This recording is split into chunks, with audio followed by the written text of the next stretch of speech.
Welcome to Gene and Mike do the New York Times crossword. Hi, I'm Jean.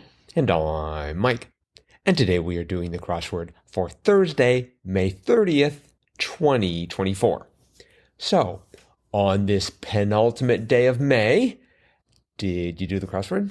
I did do the crossword. And was it the ultimate penultimate crossword? It was pretty much that, yes. I see. Okay. I don't even know what that means, but I found it much easier than yesterday's crossword. You did? By, yes, an order of magnitude, I would say. I know. Well, that's good. Yep. I was pleased. After Wednesdays, I was concerned. As you know, I ran into a bit of a quagmire. I remember. But this one, no problems whatsoever. Well, that's good. Did you figure out the gimmick right away? I think I got the revealer pretty quickly. And so on the basis of the revealer, I saw what was happening. And in fact, and it's probably no huge surprise to announce that there was a rebus in today's crossword. That's right, because it was Thursday. Yes, and there were a whole lot of squares where I thought I would have to put in the rebus, but I remembered that in many cases, the New York Times just lets you put in the first letter, and that's what I did. Oh, really? That's how I was able to do this in such a short period of time. I saved all that typing without having to type in the rebus everywhere. And then when it's solved, did it type it in for you? Yes. Whoa. Yep. Yeah, we truly live in the future. I didn't know that. Yep. You didn't know that? I rebused every place I needed to rebus. Oh, but often they'll have like various ways that you can put in the rebus. Oh, I know. They always list, you can put in this or you can put in that. Right. But I didn't know you could just put in one letter. Yeah, the first letter. I mean, it's a rebus. You're supposed to put in more than one letter. But for the lazy people who do the New York Times crossword, such as moi, they indulge us by just letting us put in a single letter, the first letter of the rebus. Now, does that work with the paper copy? Yes. When you complete the crossword, a hand jumps out of the crossword, sort of like Harry Potter-like, and writes in the rest of the letters. They also do the animation the same way. Really? Yes. Wow. Little known fact. So since we've been sort of dancing about the theme, why don't you talk about the theme? Okay. Well, it was a rebus. There were, 1, 2, 3, 4, 5, 6, 7, 8. 8 clues or 8 answers that had a rebus in them. Yes. And the revealer went the whole height of the puzzle. Right. 7 down. And the clue for that was, shh, people may be listening. Or a hint to the 8 squares, a.k.a. rebuses, in this puzzle. They did not, of course, say a.k.a. rebuses. No, they didn't, right. but just want to make that added clear. That on the sly. I figured people would figure that out. Right. Okay, so the answer to that was, the walls have ears.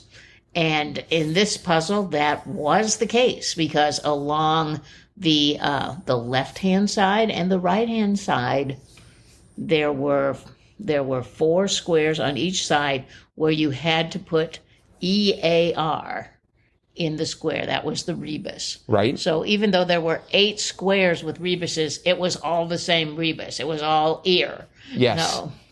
So, for example, 1 down was routine damage. And that was wear and tear. So that one actually had 2 rebuses in it. Right. Wear and tear. And then the acrosses on that were 14 across, which was 1 paying taxes, and that was earner. And the other one was 30 across, which was soil, and that was earth. So those earth, of course, was just 3 squares, EAR in the first one as the rebus, and then TH. Yes. So that was the theme. Yep. And it was a pretty good one, and I figured it out fairly quickly, so I knew what I was doing there. Where'd you figure it out? I think I figured it out I think it was with the 16 across and 13 down, because 13 down was cry from a town crier, and I knew that was hear ye. Right. And 16 across was common knee injury for athletes, and I knew that was an ACL tear. I didn't remember it was called tear, but I knew it was ACL. So anyway, I think between those two clues, I figured, if you put EAR in one square, it works both ways. Mm-hmm. I may have spotted that in hear ye as well, although I still prefer extra. Mm-hmm. Yeah, because it's interesting, because we had wear and tear, we had hear ye, 36 across, which was back on the left-hand side. The answer was heart to heart. And 45 down, which was the other answer on the right side, was Bear Stearns. Yes, and that clue was investment bank that folded in 2008. That's right, Bear Stearns. And 36 down was open and honest conversation, heart to heart. Right. Bear Stearns was sort of, that really, I can't really remember all the investment banks that folded in 2008, but I guess it was a biggie. It was, and I could not remember the name, and then I got the Stearns part, and I thought, it's Bear Stearns, I remember now. So yep. Well, I got the crosses helped. Oh, definitely. Like 43 across, pot shot was jab, so that gave you the B of bear. Mm-hmm. And then 48 across included that rebus, racking up wins was on a tear. Right. So, yeah. And this was by Royce Ferguson. Nice job, Royce. Yep, his fourth. And he has done, this is his first Thursday, he has done a Sunday and 2 Saturdays. Mm-hmm. So he tends to go, his crosswords tend to lean to the harder. Well, I guess the Sunday isn't considered that hard, but it could be. It's a challenge. Right. Mm-hmm. Some other interesting clues here. 3 down was a Hanukkah symbol, and I went for dreidel, which fitted, but it did? D-R-E-I-D-E-L. For those of you unsure as to what we were just doing down right there, we were counting down the squares of 3 down and filling in the letters for dreidel, but it was menorah. Right. And 4 down I found fascinating, and that was space on a CD track where a hidden song can be placed, pre-gap. Yes, I don't even know what a pre-gap is. Apparently there's a place on a CD before the first track that's just like a couple of seconds long, and you can embed something in there. I mean, it says a hidden song, but as far as I could tell, it was just like 1 to 2 seconds. I was going to say, that's not much of a song. Da-da-da-da. That might have been enough. Maybe that's all they could fit. I don't know. And there might have been maybe other regions where they could do more, but I just found that really interesting. And on Wikipedia, they list dozens and dozens of CDs that had these pre-gaps, and they put little hidden bits in it. Wow. I know. Pretty interesting, I thought. 12 down, large aquatic insect was a stonefly. Yes. Had you heard of a stonefly? No, I had not. So I went to Google stonefly, and the first thing that I got to was this was a company called Stonefly. And Stonefly is the provider, and I'm reading from their website now, stonefly.com, of high-performing, elastic, and always available IT infrastructure solutions. Do they know that they're named after an insect? I have no idea. I don't know if I really want, you think about insects, those are bugs, and I really don't want my data center to have bugs in it. So anyway, I thought that was sort of... Yeah, that is kind of an interesting name, Stonefly. Right. Yeah, we're a computer. Now, I know... Tech company. I know of another company that makes databases available online, and they call themselves Cockroach Labs. But that's based on the theory that when the entire world is destroyed, the only thing left standing will be the cockroaches.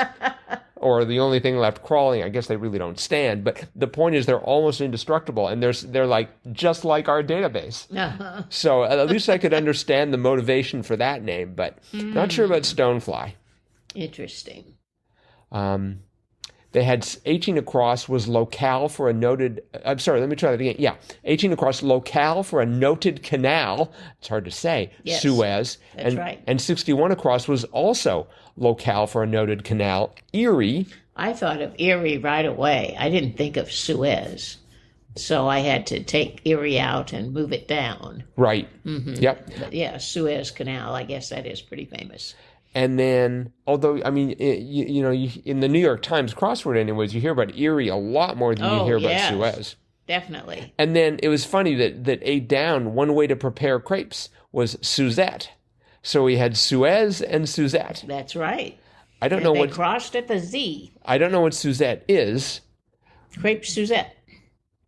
I don't know what it is either, but I have heard of that as a dish. Right. Crepe Suzette. Mm-hmm. Well, when we're on vacation starting next week, and more on that later, listeners, we'll have to order some crepe Suzettes and see what they deliver. Maybe it'll be something on fire. Could be. I don't know.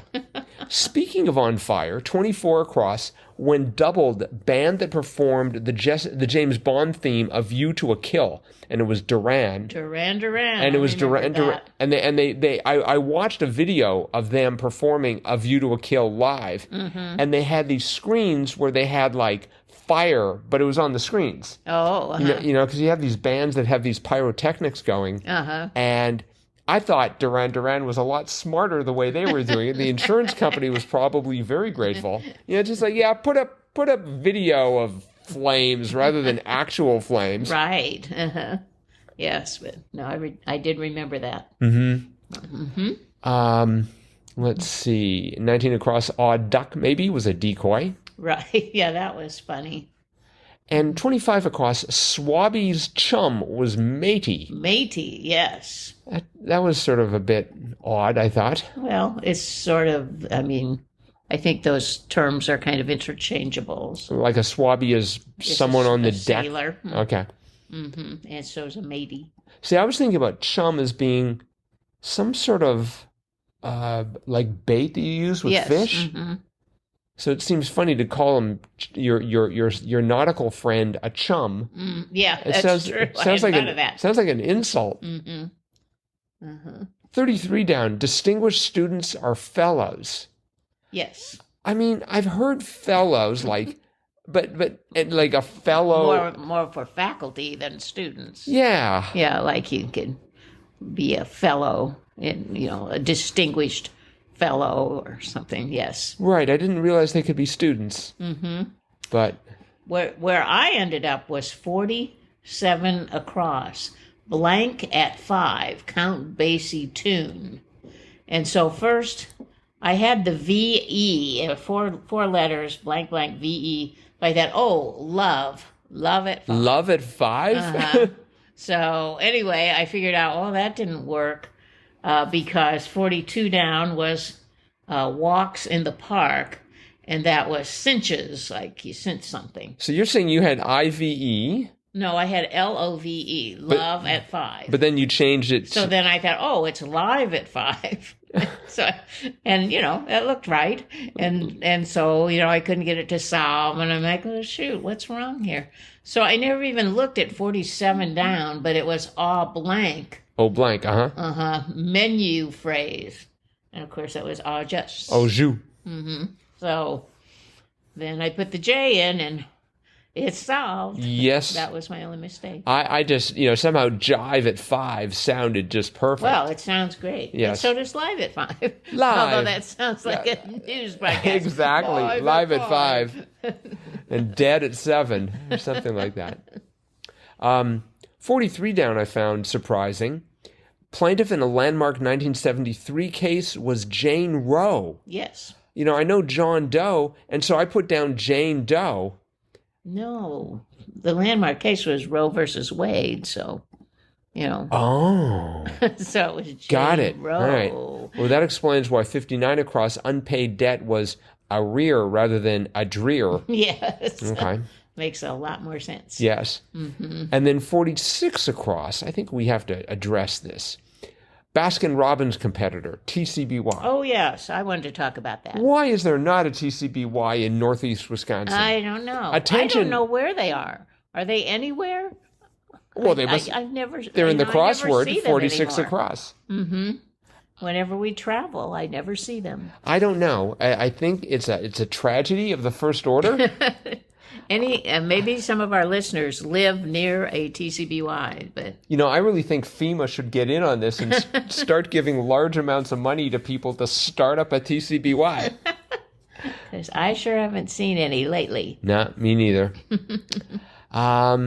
Let's see, 63 across, semester stressors. I put down exams. Oh, yes. It would turn out to be tests. Yes, I call all my tests exams.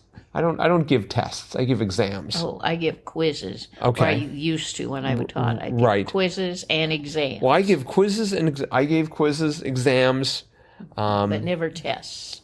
no. So I think the New York Times is a little bit behind the times when it comes to semester Although stressors. I think, when I was in high school, I believe they called them tests there. Right. So just depend on what level you're referring to. I suppose. All right. Well, I think that is it for today.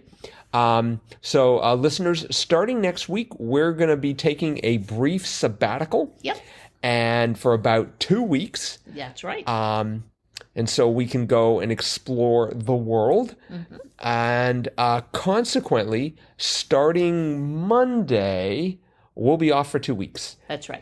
It's our annual summer vacation, I guess. And but we have about 15,000 podcasts on our catalog that you can listen to if you feel so inclined. Or you can just take a vacation from us, but we'll be back in a couple of weeks. Exactly. All right. Well, that is it for today then. We'll be back again, because we're not leaving yet, with our cutting edge analysis of tomorrow's crossword tomorrow. Bye-bye.